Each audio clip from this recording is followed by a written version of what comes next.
All right, so I've graded those tests. The scores are up in Moodle. We could look at the key here real quick if I can find it. That is. Thanks. Test keys.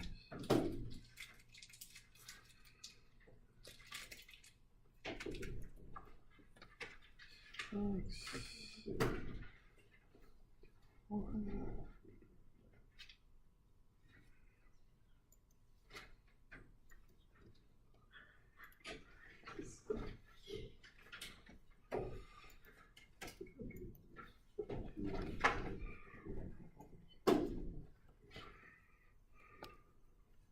Right, the first one there, you just want to find that one point on the straight line, kind of where the straight line ends. It ends pretty near to about a stress of 100, and that is at a strain of 0.006. So you just divide 100 megapascals by 0.006.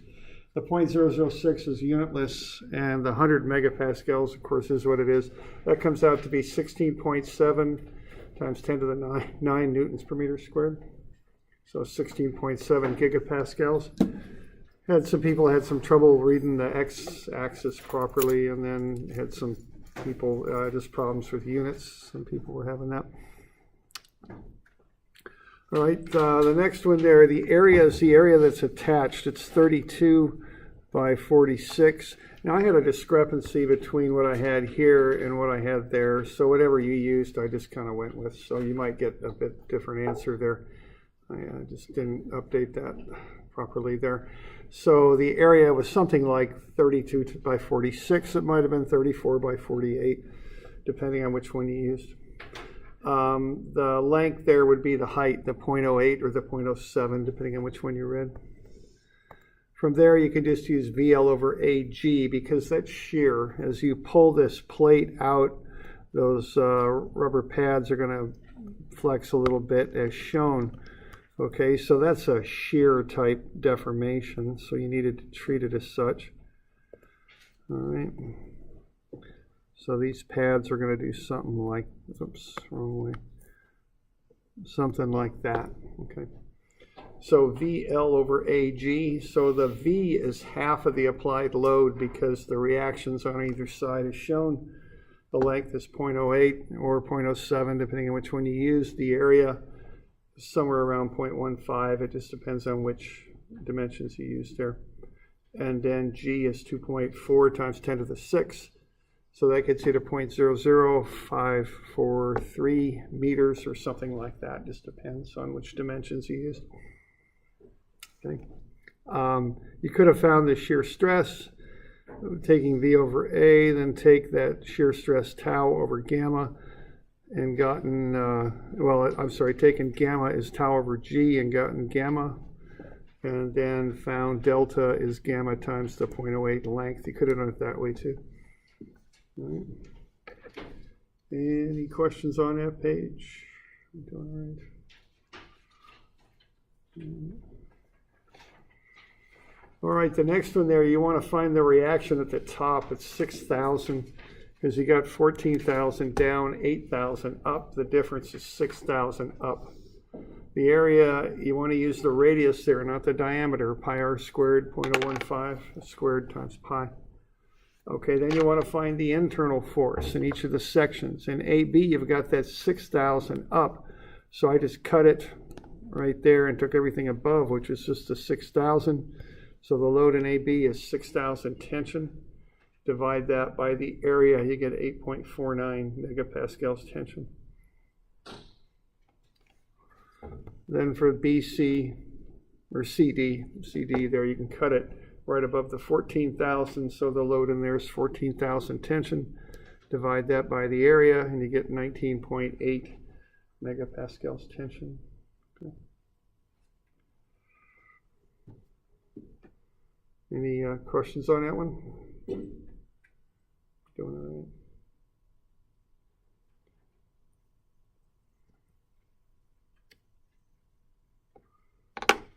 All right.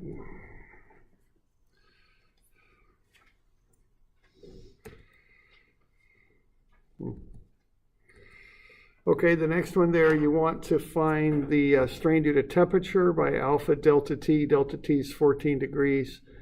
Alpha times that gets you 0.056, so there's 5.6% elongation. So that bar is trying to do that. That's what it's trying to do. But of course the wall won't let it. So you want to find delta due to temperature. Take the strain times the length. By convention, use the original length, is 72 centimeters. So that's trying to get 4.032 centimeters longer. Now, for 0.9 of those centimeters, there's no stress involved with that. So if you take the 4.032 centimeters, take away the 0.9, you get the amount of deformation that causes stress, 0.03132 meters. Right? And then you can, if you want the stress, you can go ahead and use delta equals PL over AE. P over A gets you the stress. So stress times L over E is delta. So the stress is delta E over L. Plug all that stuff in, you get 60,900 newtons per meter squared. That's actually compression because it's trying to get longer. The wall pushes it back. The shear stress in an axially loaded bar is half the normal stress. So you just take this 6,900 and divide it by 2, and you get the tau max because that's an axial loading. That's what's going on there. Any questions on that one?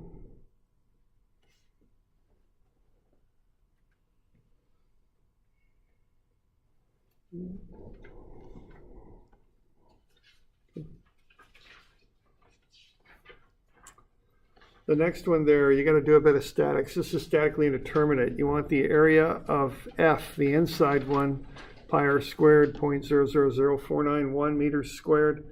The area of E is 0.025 squared times pi minus 0.000491. You got to remember to take that core of F out of it, okay? So it's 0.00147 square meters. Okay, then you do whatever statics you can, and the statics you can do that'll help you on this is sum of MB, okay? Because what you've got here, that's a pin joint, so you got RBY, but you also have RBX. And then you've got this tension. So the only thing that does you any good there is a moment about B. You can't solve that with sum of Fx is 0 because you've got RBX going on, okay? So sum of MB is 0. That'll get you the load in CD. It's 21,333 newtons. And then you just do the delta F as delta E, and they're PL over AE. You can work that down. And get 1.5 PF is PE. So you know that PE, the load in E plus the load in F is 21,333. You know that PE is 1.5 PF, so you can add everything up and get 2.5 PF is 21,333. So PF is 8,533. PE is 1.5 times that, so it's 12,800. So then you could take delta E or delta F, either one, to get the delta. You do not add them together. You find one or the other. They're both deforming by the same amount, 0.0195.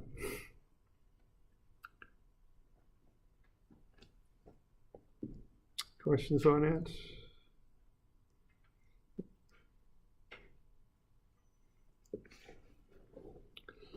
Okay, the next one, number 6 there, just use the formula, plug in the angle you're given for both of them. So sigma x is negative 32, sigma y is 64, tau xy is negative 24, because you're looking at the shear on this plane, that's a negative there. The angle is 18, twice the angle is 36, which is what goes in the formulas.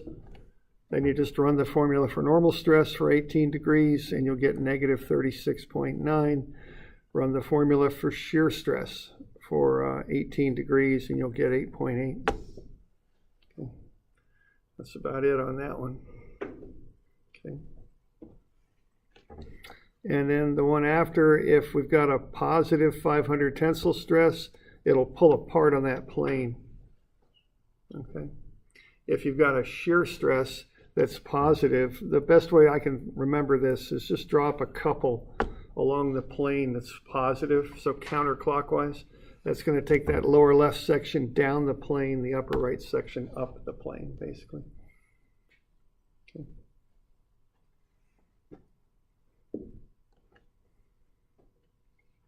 Doing okay with that? You have any questions?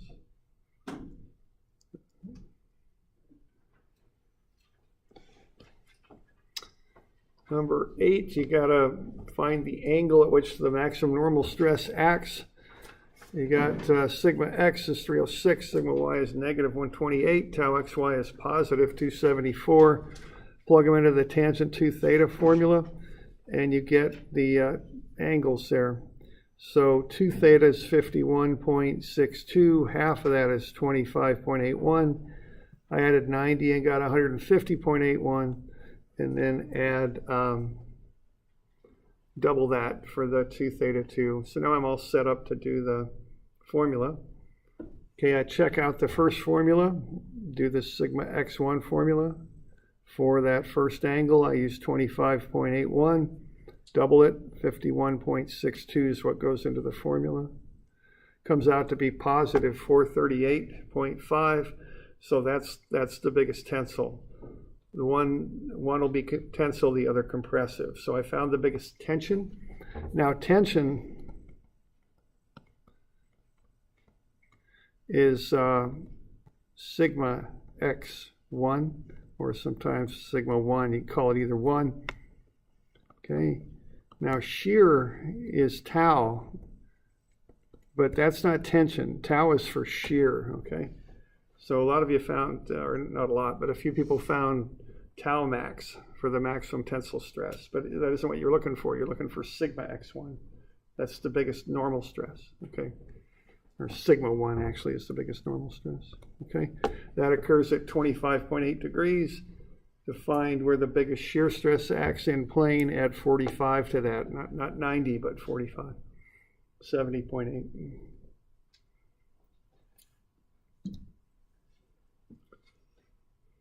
Questions on that? Okay. Okay, the last one, I had a few different versions of this thing floating around, but they're set up pretty much the same. So what you want to do is identify A, B, and C. A is either negative 62, negative 44, and 94, 44. One or the other. And then the center point is 16, 0.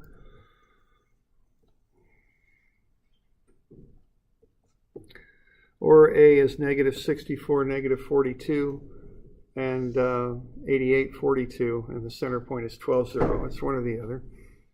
Okay. So you got A in the quadrant 2, B in quadrant 4. Okay, so there's A and B.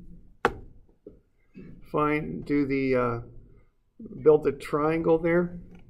So you're going to take A, which in this case is minus 62, take away the 16. So that's a negative 78 that goes down here. The shear is what goes there on the triangle. Don't just use 62. You got to add in that center point because you want the base of the triangle. Same thing here, you don't use 44. What you do, you add in you don't use 64 or 88. You consider the center point of the triangle, okay? So you're going to use 76 for the bottom of this triangle and a height of 42. Okay.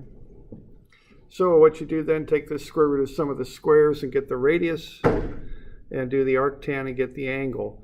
Radius is somewhere around in the upper 80s. The angle is about 29 degrees. Okay. So what you do to find the maximum shear is this plus or minus the radius. Maximum tensile is the center point plus the radius. Maximum compression is center point minus the radius. Okay. From there, you're on the A plane and you're going counterclockwise by either 56 or 58, just depending on which one you had. So that'll be 116 or 112. So what you're doing, you're starting at A and going counterclockwise. In this case, it's 116 degrees. In this one, it's 112. I'm getting the 116 or 112 by taking that angle, 56, and doubling it for 112, or if you had the one where it was 58, you double that and get 116. So what you end up with then is a triangle in quadrant 3. And the angle there is in the upper 80s in the vertex, or mid 80s, I guess I should say. Consider that center point again, remember that, and you got the radius that you found earlier, which is the maximum shear stress. That's the hypotenuse of the triangle. You do the trigonometry, get the two sides of the triangle. This side is a positive shear right here. This side, you've got to consider your center point, 16 minus, in this case, it's 5.3. So on this one, the normal stress on plane DE is 10.7. On the other one, you've got 12 right here, and that side of the triangle is 10.5. So 12 minus 10.5 is 1.5. So that Mohr circle bit was worth 14 points. And I just lumped that in with the test.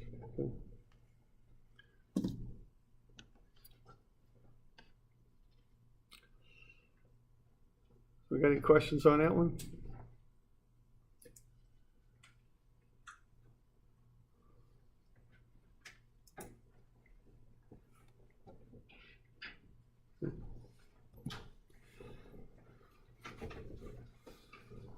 All right.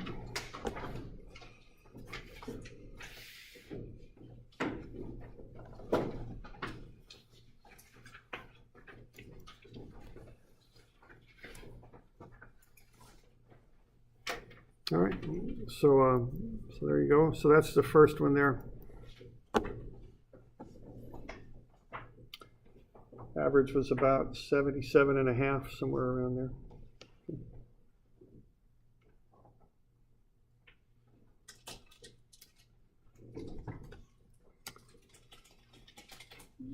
So I guess we'll get back on this torsion here. We've been looking at power transmission a bit. What that is torsion times the angular speed in radians per second. Power is measured in horsepower in the English system and kilowatts generally in the metric system. We got to just pay a bit of attention to units on this stuff is one thing you want to be doing. Okay. We worked through one of these, let's work through the other here. So this power stuff is often just a kind of an addition to a normal torsion problem. Where you've got one of the little thing to work through, where you've got to work with the torsion times omega to get the power, and you use that in some sense when you're working through these problems.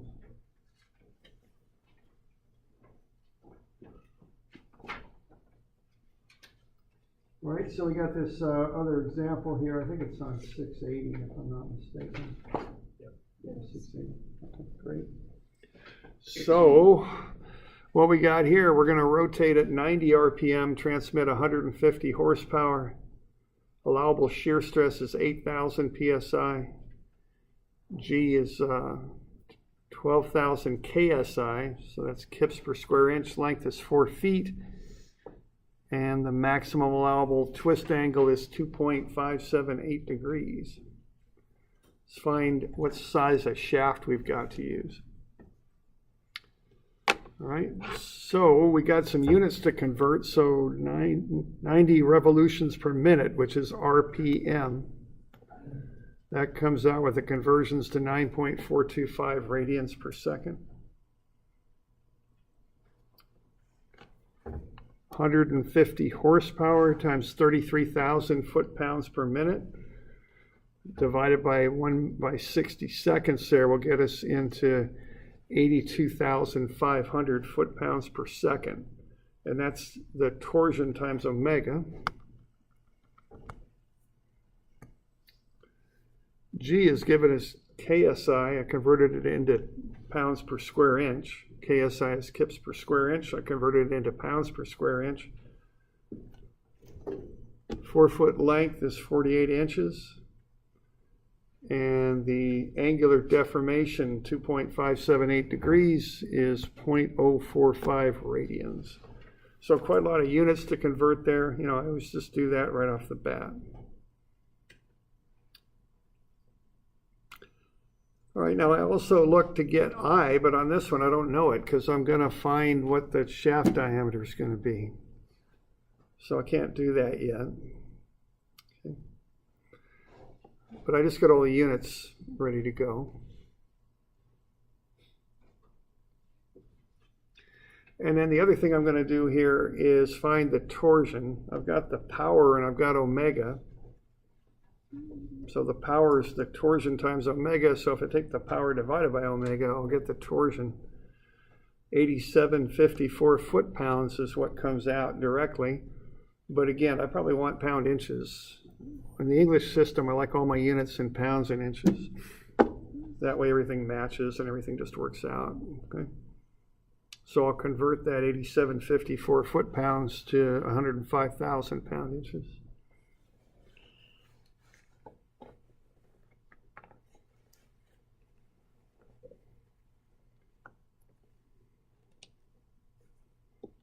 Okay. So lots of, just a little bit of basic units there and figuring out some of the basic parameters that I need.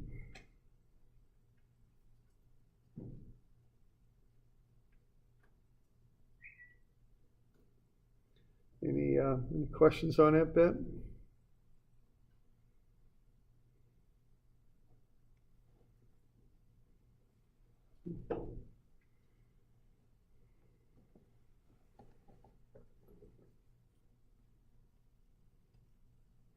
All right, then we can kind of figure this thing out. Now, what we want to do here is find how big the shaft needs to be, and of course that's the diameter of the shaft. Might also be the radius, just depending on how we're looking at it.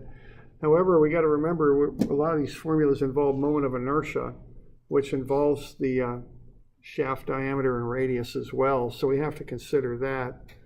So what I'm going to do there is I'm going to take the two formulas that I'm dealing with here. I've got two parameters. I've got the shear stress maximum is 8,000. And the angle of twist is 2.578 degrees. Those are my two limiting factors. And I'm going to solve out the diameter for both of them. So the way I'm going to do that is I'm going to start with the basic formula for each. I'll start with the shear. So tau max is TR over I. But I got to remember that I involves R. Okay, I is a function of R. So I'll go ahead and put the formula for I in there. So it starts with TR over I, but I is pi over 2 R4. So then I'll invert the pi over 2. I'll go get 2 TR over pi R4. Okay? Because I've got the pi over 2 in the denominator, so I can make that 2 in the numerator and pi in the denominator. So that's 2TR over pi R4, and then I'll cross out the R up here with one of those R's. And that'll be 2t over pi r3. So what I have to do is just rearrange that formula to solve it for r. And I got to remember that I is pi over 2r to the 4. So I got tau max is 2t over pi r to the third. So r to the 3 is 2t over pi tau max. So r is the third root of 2t over pi tau max. And I got all this stuff on the right. I've got what the torsion is, and I know what the maximum allowable shear is, so I can go ahead and plug that in. So what the radius is then is the third root of 2 times the torsion, which is 105,000 pound inches.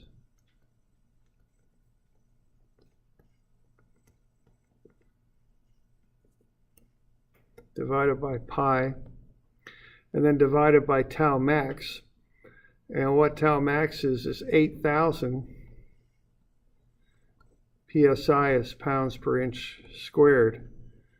Okay, So the pounds are going to cancel here, and that 1 over inch squared in the denominator will come up as inches squared in the numerator, and that'll be multiplied by inches that are already up there. So you're going to end up with inches cubed, and that's just fine because the cube root of inches cubed is inches, which is what we want.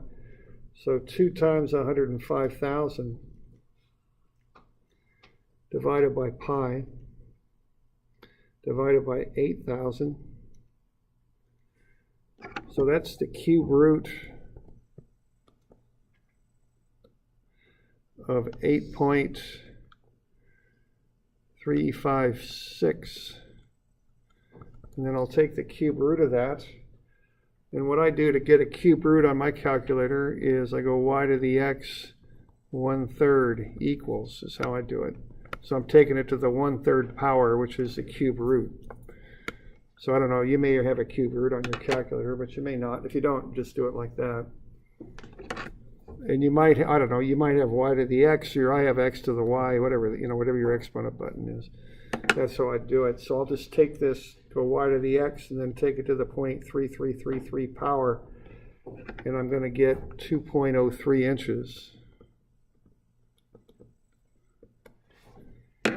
So what that says there is if I have a 2.03 inch radius shaft, my shear stress will be exactly 8,000 pounds per square inch.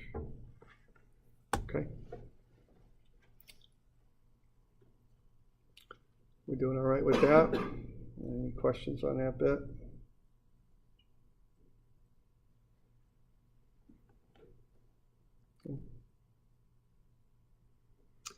So that's checking out the shear, is what that's doing. Now I can run this stuff all over again and check out the angle and do the same process, just for the angular formula. Okay. So it's the same deal. The angle is TL over IG. Remember, the angle is in radians. Now remember that I is pi over 2 r to the 4th. So the 2 comes up into the numerator, the pi stays in the denominator, so 2TL over pi r to the 4g. Okay, then I can solve for r to the 4, it's 2TL over pi phi g, take the 4th root of 2TL over pi phi g, and that'll get me the radius the second time. So I'm going to take the 4th root of 5.94. And again, those units will work out fine because pounds will cancel. I got radians, which aren't anything. They're just a ratio. So radians are really unitless. So I got inches times inches divided by 1 over inches squared. That's inches to the 4. So that, that works out well. That'll get me inches for my units. And the 4th root of 5.94 is 1.56 inches. Okay. So these are, I take these as being independent of each other, these two things to find these radii. I'm looking at the shear, and then I come back and I look at the angle. So that's how I think about these. Okay. And so I just got to compare my two numbers. Okay.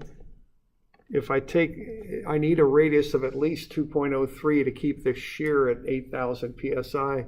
And I need a radius of 1.56 to keep the angle right at the 2.578 degrees, which I think is what, 0.045 radians? Yeah, okay. So I just picked the one that I'm going to go with. And of course, when you design stuff, you go with the biggest size or the lowest load, Those are the things you want when you design stuff. So I'm going to go with a diameter of a radius of 2.03 and a diameter of 4.06. Now, if I'm going to build whatever this thing is, if I'm going to build 10,000 of these things, I'm not going to much like that number there because it's right at a boundary there. It's just a little bit more than 4. And it's not like you're going to order a 4.06 inch shaft. I don't think there is such a thing. You're not going to custom make your own shaft, I doubt. I bet you're going to buy one. And I bet 4 inches is one size. I don't know what the next size up is. but I hope it's not 5, okay? Because, 5 will be way over designed, and if I'm building a bunch of them, I'm gonna spend a bunch of money putting those extra big shafts in there, okay? So if I actually got that number out there when I'm working, I'm gonna start looking at some of my assumptions that went into that and see if I can keep more reasonable assumptions, maybe get that down to 4 if I could. Now, we're never going to compromise safety or anything, but we are going to have a look at what we assumed going into that. Because my guess is 5-inch shafts, if they're the next size up, might be a lot more expensive than 4 inches and all that. So, it's just part of what you deal with out there. Okay.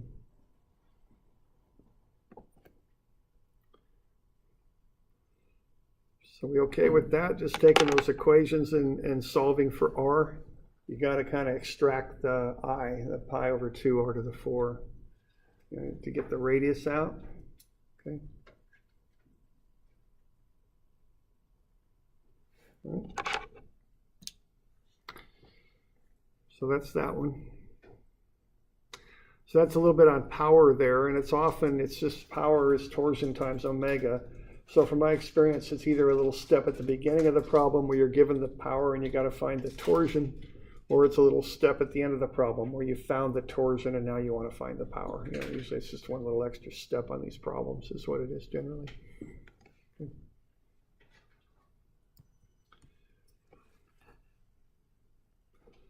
All right, one other thing to do here then with this torsional stuff, if we're okay with that.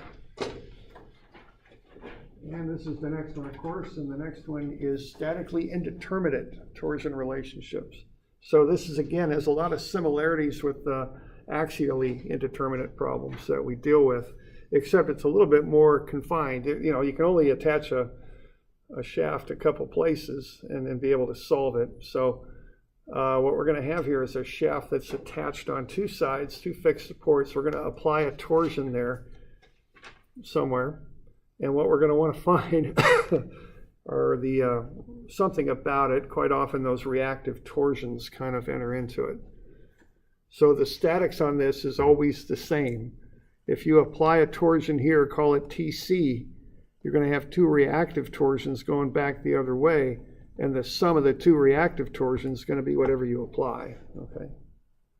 But that little bit of statics there, that's certainly not enough to solve for them. You got to do a little bit more to figure out what the 2 of them are. You've got 2 unknowns here.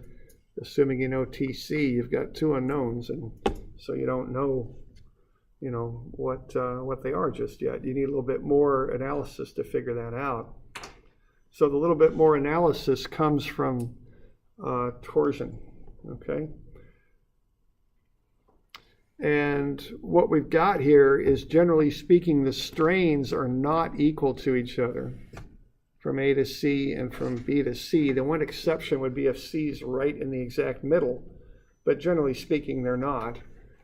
So if the strains are not equal, neither are the stresses. So you can't really assume that the stress in AC, shear stress in AC equals the shear stress in BC. What you can relate together are the angles. So what's happening is at C, there's some angle of twist in there. Okay, where that shaft rolls over a bit when you apply that torsion at C. And you can measure that angle either starting at B and going to C, or starting at A and going to C. You can measure that angle either way. So you can find phi AC or phi BC, either one, and they're the same angle, so they're equal to each other. So what we know from our torsion here is that phi is TL over IG, okay? So we can use this relationship as our second one to figure out those reactive torsions. It's just like with the axial stuff where you use PL over A E, same thing. And remember, that's just a very similar formula, okay? So, so that's what we're doing. And I've got something screwed up in there, don't I? TL over I. Is that right? I sub PG. PL over AE. Yeah, I guess that's all right. Okay. So there we go. So let's have a look at one of these. So let's say we've got this shaft fixed in 2 places. And what we want to do is find how much torsion we can apply to this thing. And we've got limiting factors here. The shear can only go up to 70 megapascals. So I think of this as kind of putting a big wrench on this thing and just starting to create a torsion. And you're just going to crank that thing around, and you've got to stop when the shear anywhere in that shaft hits 70. That's when you got to stop. That's how I think about this. Okay. Now we got two different shaft sizes on either side. We're going to ignore this little bevel in here where we go from the big size down to the small one. We got different lengths here. We've got 1G. So that's kind of what we got going on. Okay. So let's find some moments of inertia, because that's always a good thing to do. Pi over 2 r to the 4. Remember to use r, not d. And get in meters. So 20 millimeters diameter. Radius is 10 millimeters. 0.01 meters is the radius. 40 millimeter diameter. Half of that is 20 millimeters. So 0.02 meter radius. So pi over 2 r to the 4 gets you these two moments of inertia. 1.57 and 25.13, both times 10 to the minus 8. I kept them both in terms of 10 to the minus 8 so I can compare them. You know, I might cancel that 10 to the minus 8 out once I get into the algebra and the calculations on this. Okay, so there's my moments of inertia of either side. Okay.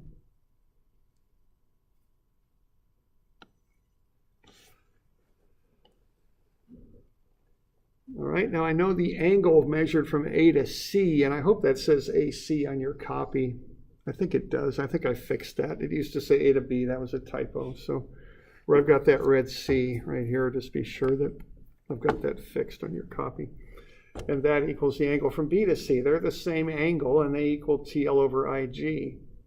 So I just go ahead and plug the stuff in. See, what this does is get me some information about how the torsions on either side relate to each other. So I've got the torsion times the length, which is 0.2 meters, divided by I, divided by G on the left. That's the torsion from A to C. Then I got the torsion from B to C times its length, 50 centimeters, divided by I and divided by G. So I'm just relating those two things together.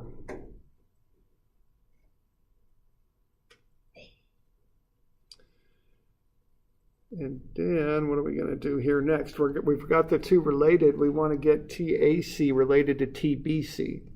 So I just didn't cancel anything. I just ran those numbers, and what I got was 0.001273 TAC is 0.0001989 TBC. So then I just wanted to relate them directly together so I could do a substitution here later. So I divided through by 0.001273. I just divided both sides through by that. And when I did that, I got 0.1562. So TAC is 0.1562 TBC. You can invert that and get TBC as 6.399 TAB. Okay.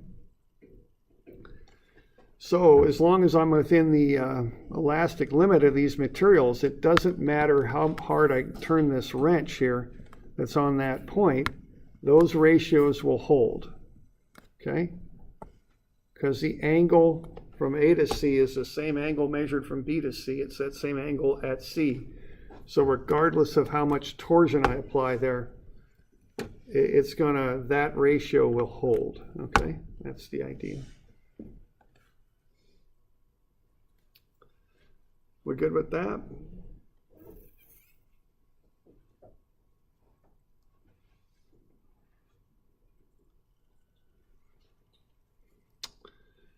All right, now that's the first thing I do.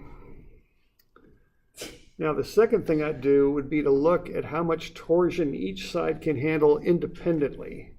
So this does not consider the fact they're tied together. I'm just going to see how hard can I turn on the left side AC and how hard could I turn the right side BC. Okay, and that's based on having a maximum allowable shear stress. And using that shear formula, tau is TR over I. I'll solve for T. It's tau I over R. So I'll just go ahead and plug in my values for the maximum shear, which is 70 times 10 to the 6, the radius, and the moment of inertia of each side. So for AC, the moment of inertia is 1.57 times 10 to the minus 8, and the radius is 0.01. And for BC, the moment of inertia is 25.13 times 10 to the minus 8, and the radius is 0.02. So when I work through that, I get the maximum allowable torsion for each side.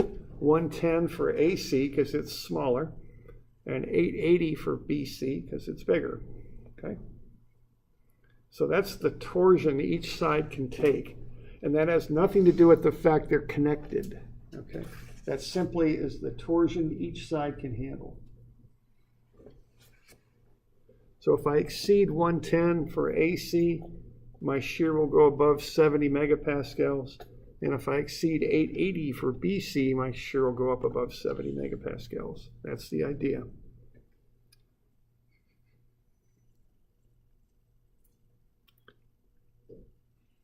So now I'm going to find out which side hits its maximum torsion first. So again, I'm going back to this idea of a wrench. I've just got a wrench there at C, and I'm just turning it harder and harder and harder. And if I have some way of measuring what those shears are, I'm going to see which side hits 70 first. And when it hits that, I've got to stop, regardless of where the other side is. Okay? So what I'm going to do, I realize that TAC is 0.1562 times TBC, and TBC is 6.399 times TAC. So I'm going to plug in the values in there and figure out which one maxes out first. So if TBC goes all the way up to 880, TAC will be 0.1562 times that. It'll be 137.5 Newton meters. That's too big. Can't do that. So if I take BC out to its maximum, AC will be too big. Now if I take AC out to its maximum of 110, BC is 6.399 times that. That's 704.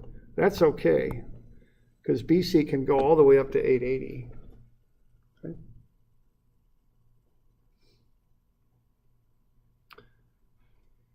All right, so I kind of did a few things there. I considered the fact they're connected and their angles are equal to find the ratio between them.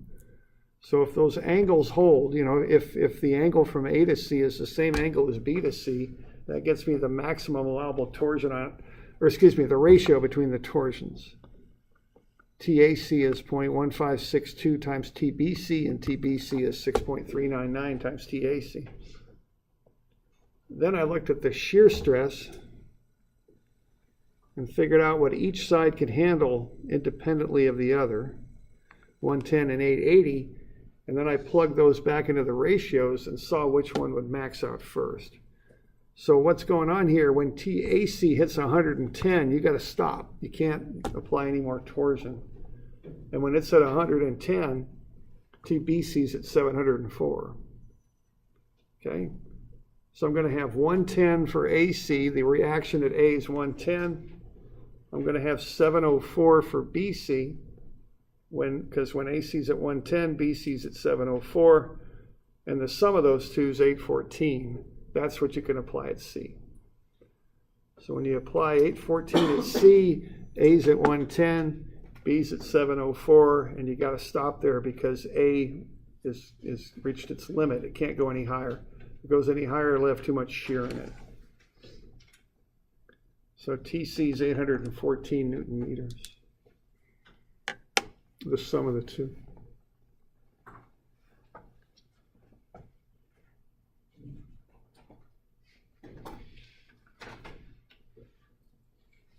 Doing all right with that?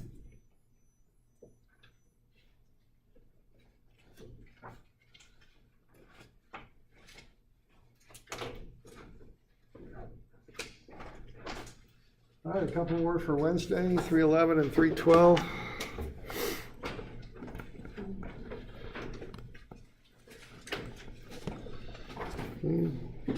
16th.